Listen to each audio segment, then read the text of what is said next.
And many of you know Hazel better than I do. She is the founder of Reverse Ritual, understanding anthroposophy through the rhythms of the year. She is an essayist, a lecturer, a poet, a trans-denominational minister, an anthroposopher, working as the festival's coordinator of the Chicago Rudolf Steiner branch, as well as the traveling speakers program and the Central Regional Council of the Anthroposophical Society. Hazel, thank you for being here tonight. Well, thank you, Tom. I should just go home now because you said it all. Thank you for reading that introduction. I really, I wanted to make it really succinct. I wanted to really, and that is the core of what we're going to be doing here tonight. So thank you for putting that out there to begin with. And yeah, greetings, Front Range friends, and it's just really, really great to be back in these consecrated ethers with you. And yeah, I mean, I think, some of us, when we were on the call a little bit early, we were talking about this idea of these shifts that we can experience, and I don't know if you're like me, but I really feel a shift in the atmosphere right now, because yeah, we're on this threshold of the 2021 Vernal Equinox. And as Tom said, it hits tomorrow, March 20th at 4:37 Central Time. So all you early risers, this time of year, I really love to get up and experience the sunrise. And so it's the perfect time to really get in alignment with these amazing tableaus that the spiritual beings give to us. And with this time of year, we can see, that there's this glorious balance of night and day all over the world. From the equator extending to the north and south poles, with just about 12 hours of both dark and light.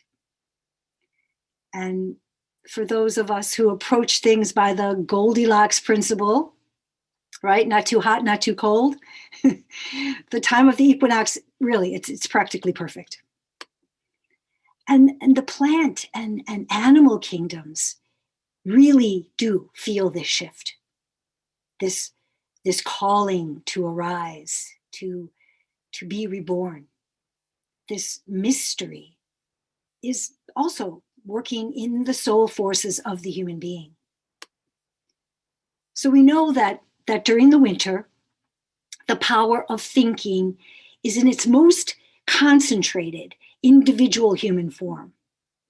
And then in the springtime, there's this turning point, so that by the time the summer comes, a kind of perfect reversal is made. What was within the inner life turns outward, and what was outward turns inward, right? Eurythmy gives us that contraction, expansion experience that we can feel in outer nature. So as we live ever more deeply into the morality of the consciousness soul age. Now, I use this word morality in regards to being in right relationship, because to me, that's the true meaning of morality, being in right relationship. Not coming in too soon, not coming in too late, but it's just the right time, when it's just right for the good of all.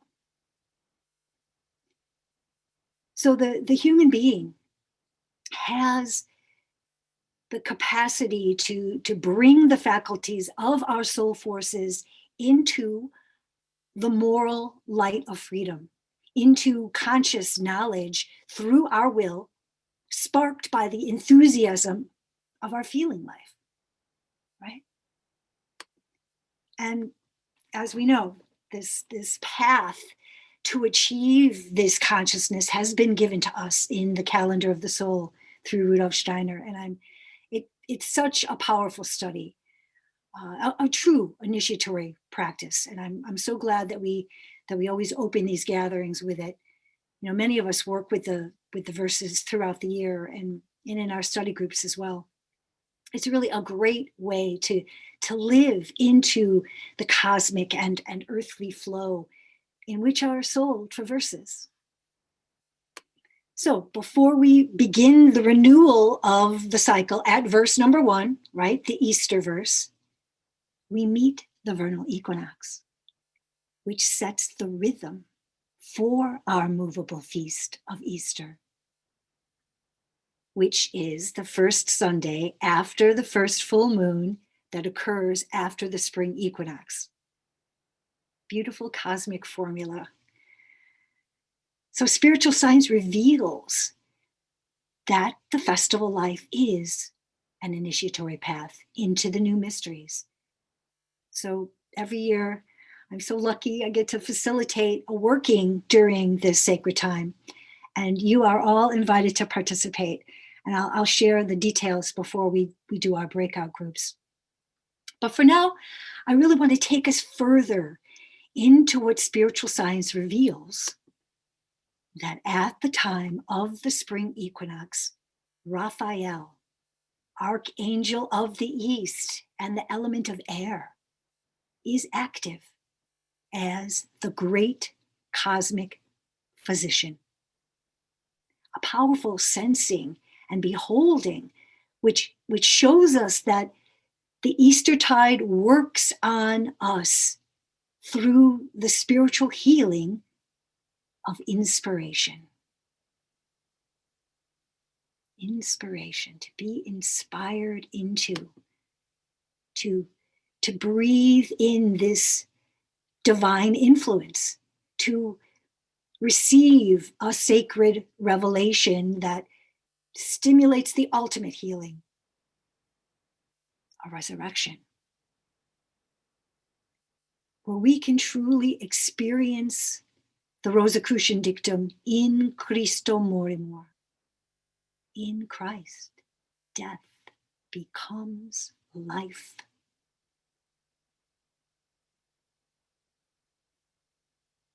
The season of rebirth opens us to the crowning truth that when we rise in our thinking, using our intention to apply imaginative cognition, we meet this powerful archangel of spring and access the healing breath that inspires those human beings who strive to consciously receive it. So yeah, in the spring, the Easter event is recalled and worked through many various cultural lenses. And we're going to dip into that a little bit later. And although the mystery of Golgotha entered into the evolution of the earth as a once and for all event, it is renewed every year. So that's the good news, friends, right? But along with this rebirth, we can also know that whenever there is a force for good, there's always a counterforce. Now we saw this at the turning point of time when the light of the world became human. The darkness raged as a counterforce in the slaughter of the innocents.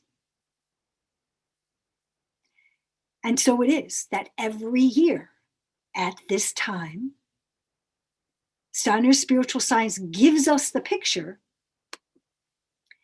that the Luciferic forces would like to, quote, suffocate physical humanity in carbon dioxide vapor, to interrupt our breathing, to stop our inspiration, so that we desire to float away from the responsibility of Earth. Now, I spoke about this when we first got the news about the corona crisis, which was around this time last year. And on the other side of the spectrum, the Ahrimanic forces would like to, quote, animate the limestone with an astral rain so that humanity becomes calcified and enslaved, bound by fear to the materiality of earth.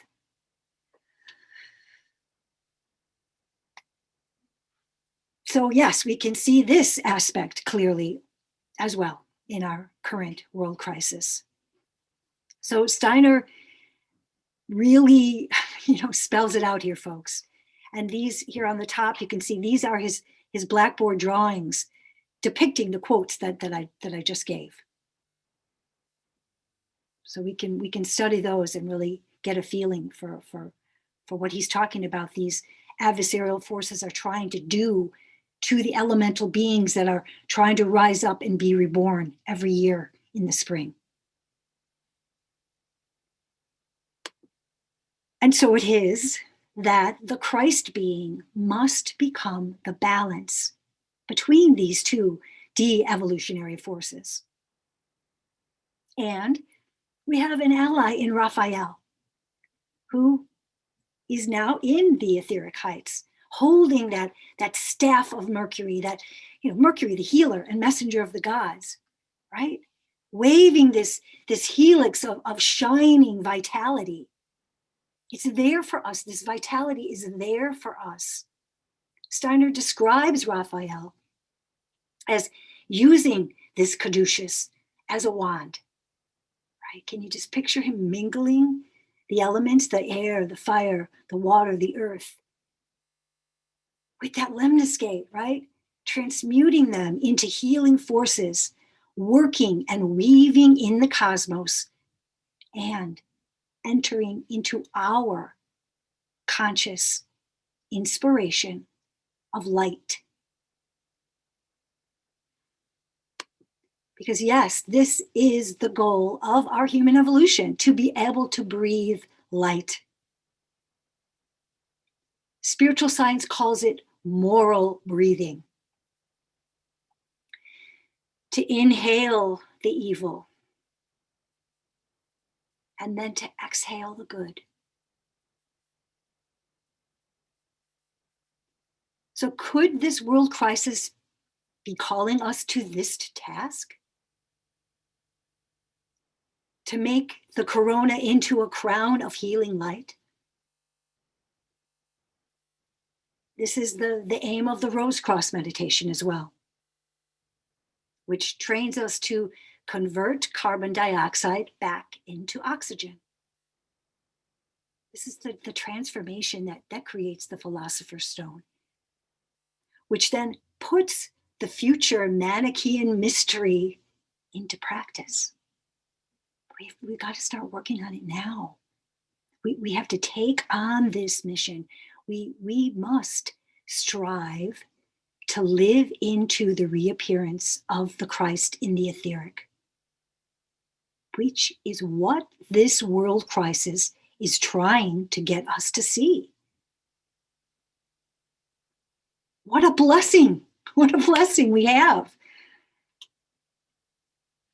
But yeah, the adversarial powers are trying to mask this opportunity as well. So we have to be awake to these opportunities that come every year with the cycle as it spins and changes and opens us to these cosmic rhythms.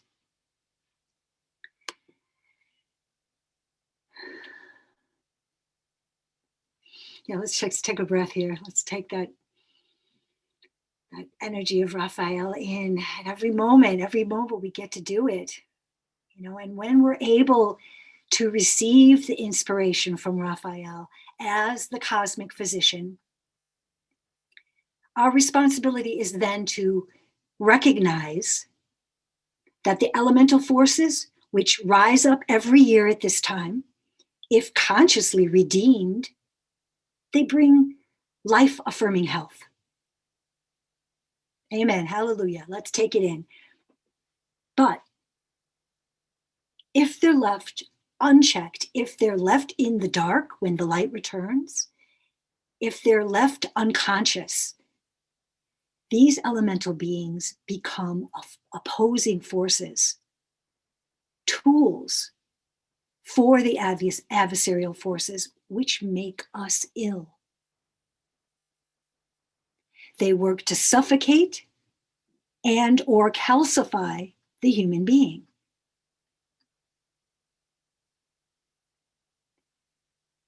And so the inspiration must become practical. That through consciously applying the mediating power of the Christ principle, we can redeem the elementals and turn vices into healing virtues. This is our job.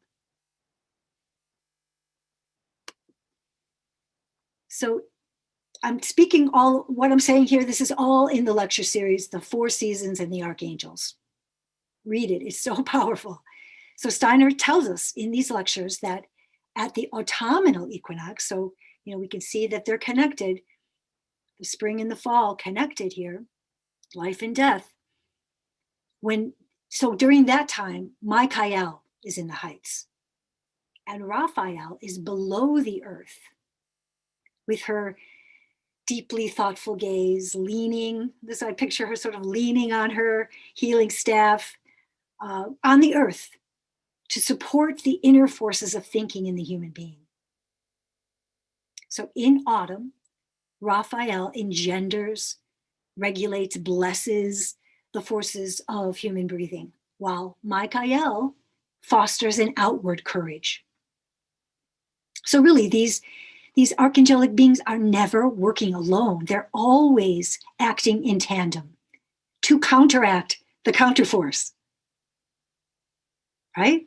So when Gabriel, Archangel of Winter, passes the golden chalice to Raphael, this is happening right now, we can become aware of every breath that is drawn, of everything that flows from our lungs into our heart, and from our heart through the whole circulation of our blood.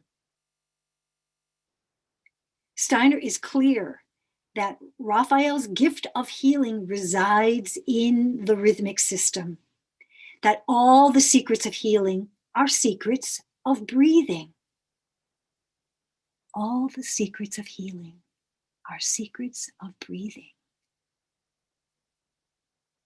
Secrets connected to our feeling life, connected to the periphery where the Christ is ever weaving. Can we take this in? Can we let this spiritual truth inspire us at this crucial time of world crisis? The archangels work together, each operational in the other, cooperating with and living into the other.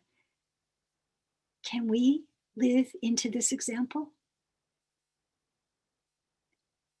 The human being is placed in the universe with the responsibility of becoming the 10th hierarchy of freedom and love. This is not a catchphrase, right? What does it really mean in practice? Will we accept our task and allow the forces of these archangels to work in us so that we can become co-creators with our highest destiny?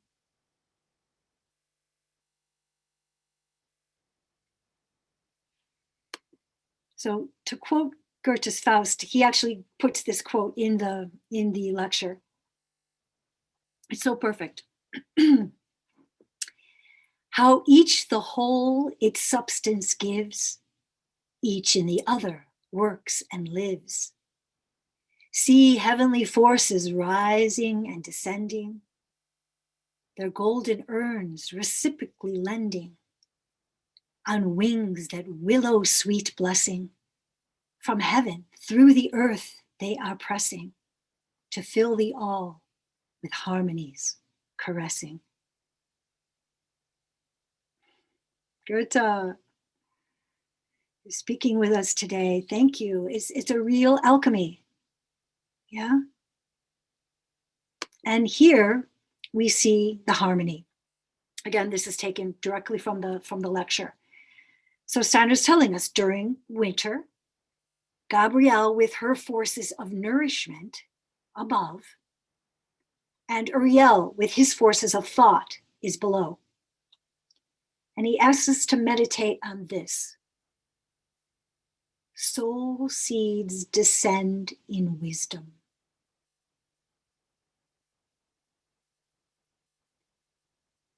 And then in spring, Raphael's healing above, Michael's forces of movement below, bringing balance through healing. In the summer, Uriel is above, Gabrielle is below, thoughts nurtured. And in autumn, Michael above, Raphael below, will in movement to heal. Such a beautiful picture, so simple and so powerful. So yes, these archangels, they work together, working in the other, living in the other, and they also work in us. Gabriel, archangel of winter, ruler of water in the west, the womb of the world, nourishes. These forces work in the human metabolic system. So here we are, winter's turning to spring, where Raphael controls the breathing system. So as they ascend and descend, Gabrielle hands on her gift, the golden vessel of nourishment, to Raphael, which is then transmuted. For when nutrition is interwoven with the secret of breathing, it becomes a restorative healing force. Sounds like an antidote we could use right now, right? When nutrition is interwoven with the secret of breathing, it becomes a restorative healing force. So got to go out there, pick those greens that are just coming up now, breathe in some fresh air, munch up those dandelions. Yeah, it's the antidote. So as spring becomes summer, Raphael brings the healing breath into the forces of thought engendered by Uriel. So Hippocrates knew that when the healing element of air, which pretty much lies between the head and the digestive system, is driven up, it becomes the foundation for thought, perception, and the spiritual life of the human being. So can we think of it as this higher metamorphosis, a therapy, right? A therapy of positive thinking, right?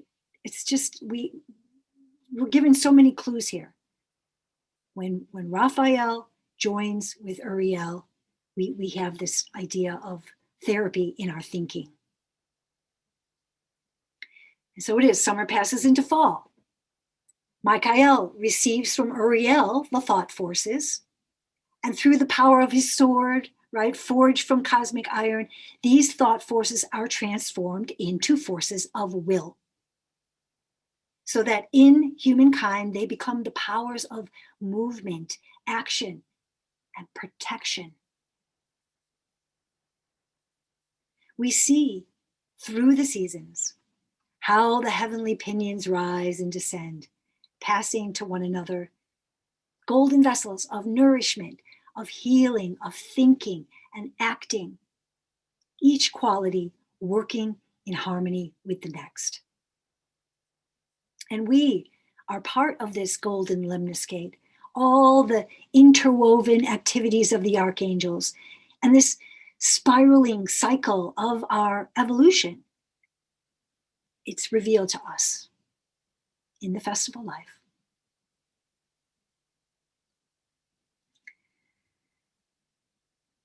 Yeah.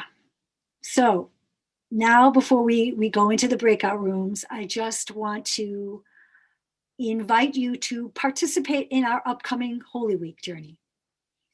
So we're calling it the Eightfold Path to the Easter Elementals. And we'll start next week on Palm Sunday, which happens to be the full moon. And we'll meet every morning of Holy Week for 30 minutes, including Easter Sunday.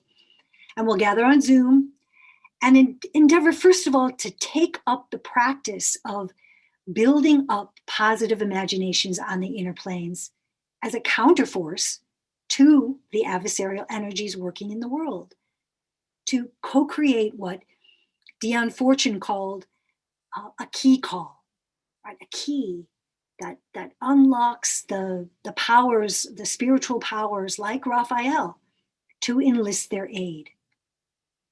So we're going to use this verse. Many of us have been working with this for a while now, by Herbert Hahn, as an anchor for a group thought form, a positive egregore created by our willed visualization, to be conceived every day, 10:10 a.m. Central Time. So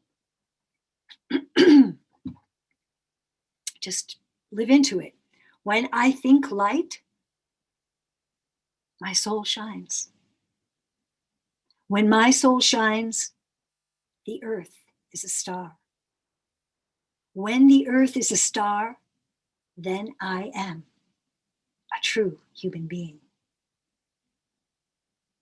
So what we're doing is we're creating goodwill, like an energy field for healing for the whole world, right? We're planting seed ideas in the group mind of humanity to co-create our highest intentions for cosmic and human evolution, that the earth may become a sacred planet, a sun, and every human being a star.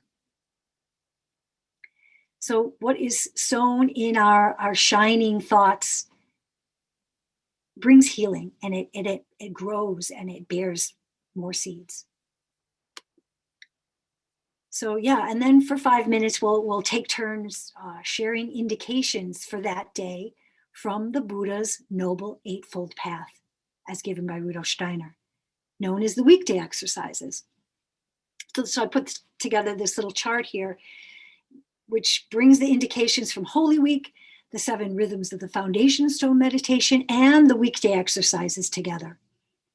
And so whoever's holding the leading thoughts for the day can, if they wish, tie it in with some, like a 10 minute artistic experience based on the indications.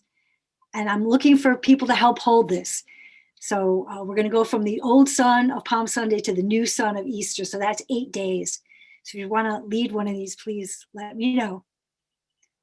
And there'll be a little time for group sharing. And then we'll close with the reversed Han verse, where we really, really picture our destiny fully manifested. I am a true human being, for the earth is a star. The earth is a star when I think light. When I think light, my soul shines. So it's a short, sweet, 30-minute Holy Week touch-in. And yes, Rudolf Steiner's death day falls on Holy Tuesday this year. So we'll have a separate short vigil celebrating his birth into the spiritual world at 2 p.m. Central Time with Angela Foster and Timothy Kennedy. So look for those details. And, just to round it all off here, we won't forget that there will be an Easter festival as well in the afternoon. So we'll start with some group eurythmy with Mary Rood, and then we'll take the Eightfold Path laid out through the personal sharing of Dottie Zold, who has used this template for the Elderberries Initiative. And then we'll move into the exploration of our relationship with the elemental world, right? we were just talking about how important it is to engage with this world. Otherwise, these forces become adversarial.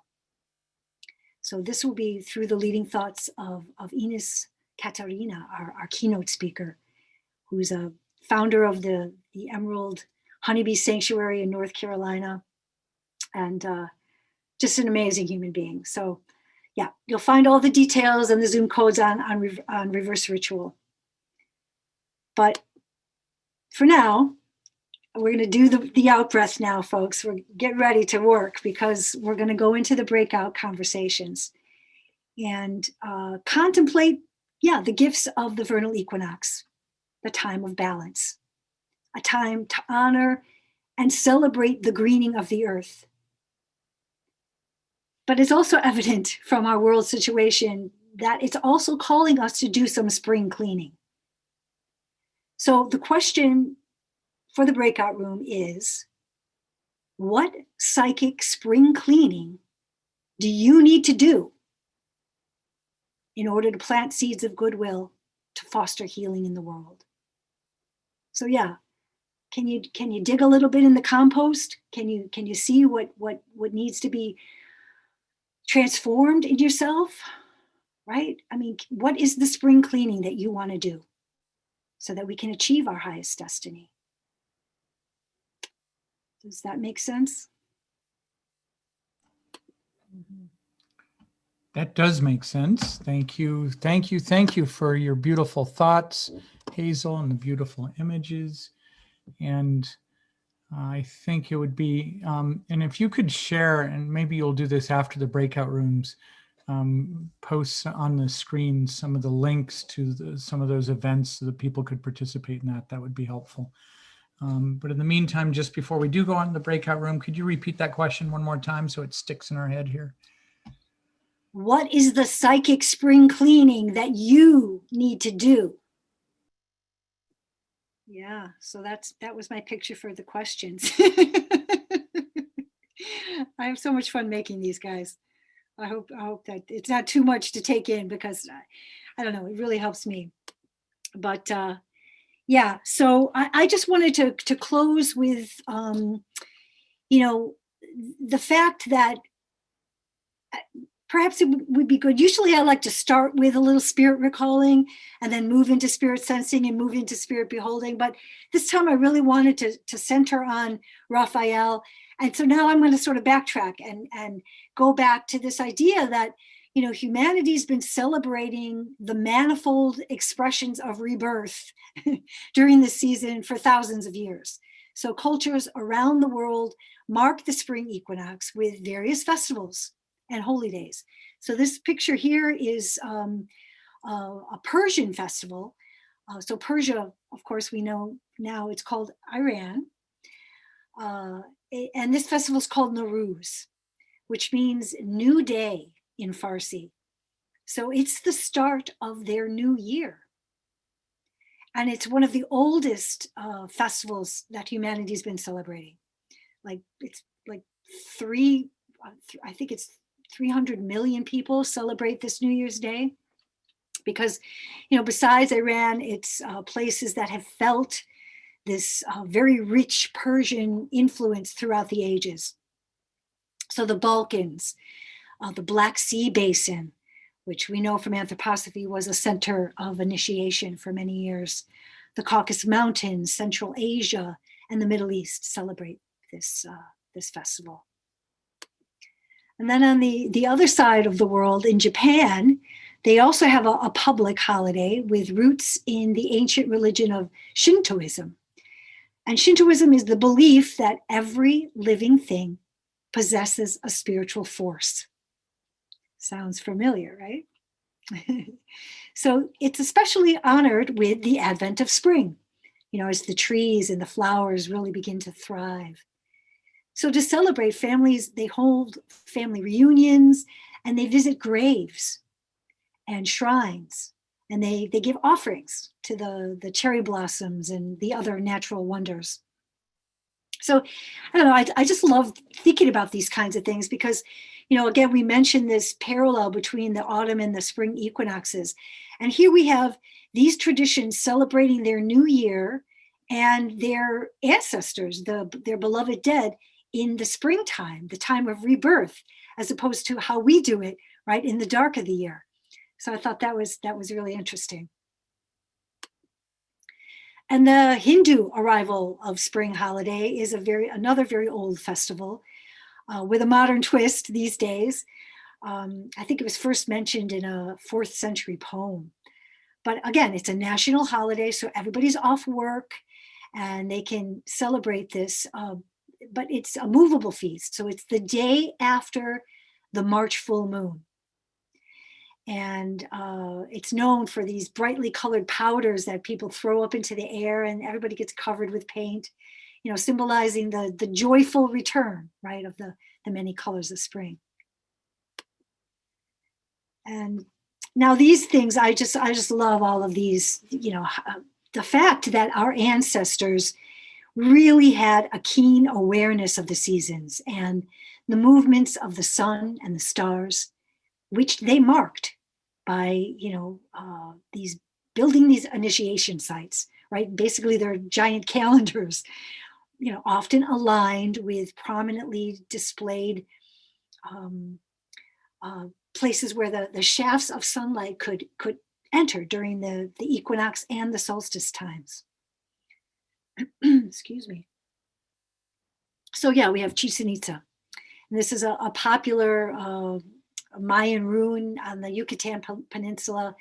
All year round, people go, but especially during the equinox times. And this is El Castillo, the pyramid that's dedicated to Quetzalcoatl. So on these steps, these very steep steps, there's the sun creates a shadow illusion of a snake that slowly slides down this northern staircase. It's quite phenomenal. Thousands come to witness this spectacle. So it really has a very carnival atmosphere, music, dancers, other festivities. And I actually didn't know about this one. On the Mediterranean island of Malta, there's a complex consisting of 3 temples that are even older, estimated to date from like 36 to 2500 BC. And so during the equinoxes, the rising sun is in the exact alignment with the main doorway of the lower temple, which allows sunlight to fill the main corridor all the way to the innermost chamber to touch the altar at the end. It's amazing. And of course, most of us are familiar with Stonehenge, right? Pretty much the most famous Neolithic structure in England, if not the world. So yeah, nowadays it's a gathering place for pagans, modern druids, and well, pretty much everyone during the spring equinox. I think last year they actually showed it on Zoom, right? So yeah, you can watch this awe-inspiring clockwork sunrise that our ancient ancestors witnessed thousands of years ago. It's amazing. And these here in Ireland, so special. You can see, if we had another hour, we could talk about all these carvings, which really represent the alignments with the constellations and such. So yeah, in the spring equinox, celebrated long before the arrival of the Celtic tribes. We have these Equinox Temples. This one, Nuth, which is near Newgrange. And it has another one of these long, like 100-foot long passage that accepts the sun on the morning of the spring and the autumnal equinox. And this one is another even older Equinox temple found at Loncru. And again, it follows the sunbeam on the morning of the equinoxes to enter this passageway that lights up the sacred geometry on this backstone inside the temple. So the sun shines in and hits this stone with all these amazing symbols on it. And so the precise timing of this, it's over 6,000 years and it still basically works today. So, and I had to throw this one in here. In Chicago, you know, we're striving to live into the seasons in the big city, and yeah, there are these times where the sun actually comes between the buildings, and we call it Chicago Henge. So yes, with the vernal equinox, we are at the midpoint of the waxing year.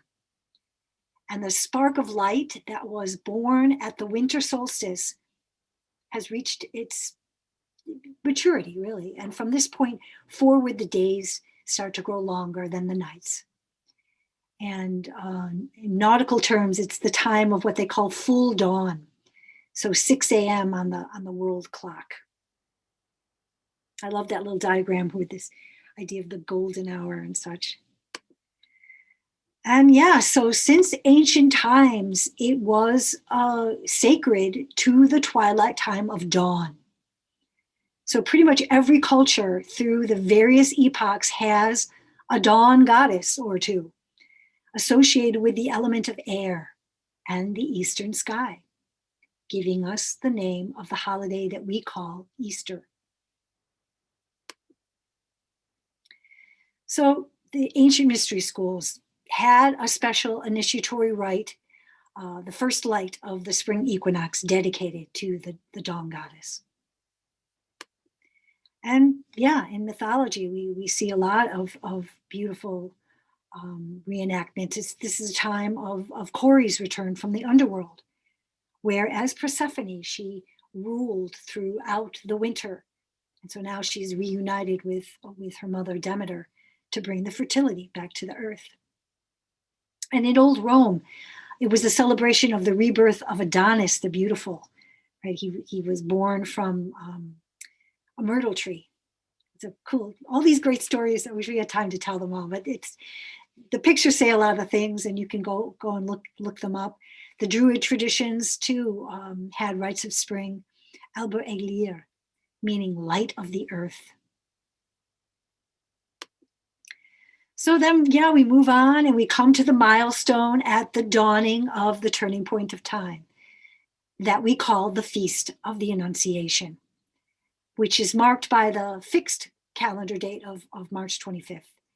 So yeah, this beloved Marian festival, so much celebrated in art, commemorates the day that the Archangel Gabriel announced that the Luke Mary, the Christian form of the Virgin Sophia, was pregnant with the Son of God, born 9 months later on December 25th, right? So how's that for a nice little spring fertility symbol? And yeah, I had mentioned this earlier, you know, just as a death in the physical world is a birth in the spiritual world, so the vernal equinox is the time of new life. And so, as I mentioned, we will mark Steiner's death day this year on Holy Tuesday. Yeah, asking ourselves, what does it mean that he's having his death day on Holy Tuesday? So we'll talk about those connections and correspondences. So yeah, I've come to the close here. There's so much to say and so much beauty to share. And, my wish is that we could really just avail ourselves to this sacred time in the cycle of the year, the time of the growing sunshine, which we can take in as a conscious inspiration for healing. So may this time of new beginnings bring us the fresh start that we need as we begin to plan and plant the seeds for the future that we want to see grow with the light. Thank you, friends. Blessings. Thank you so much, Hazel. And is this true that, I just want to make sure I have this right, that if anybody is interested to go and participate in the events that you mentioned, that reverseritual.com is where they can go to learn more? That's right. Okay. Thank you so much. And here we go. Let's turn it back over to Tom Altgelt to do the ending, our own ending ritual for the day. Thank you, Jamie. I did. Now pull our candle back out.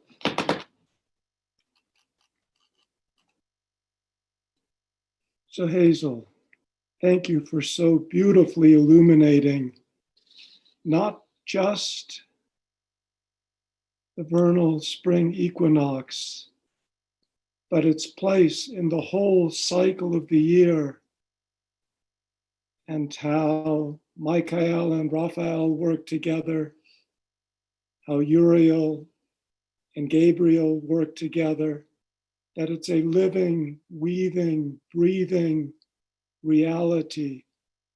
And you bring it in such a lively, enlivened, beautiful way. It'll take me 2 or 3 times watching this to really get the whole of it. It's so rich, it's a work of art. So thank you. I'll read the verse from the calendar of the soul again. And truly, it is a remarkable, beautiful verse. Who is this joy of growth throughout the world?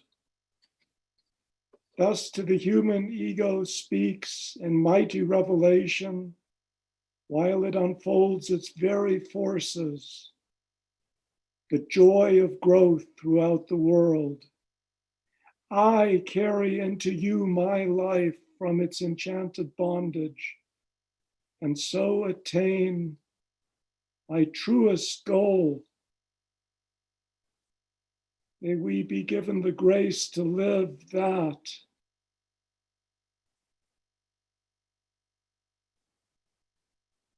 Thank you. And please do join us for the informal conversation as we continue this evening from your beautiful inspiration, Hazel.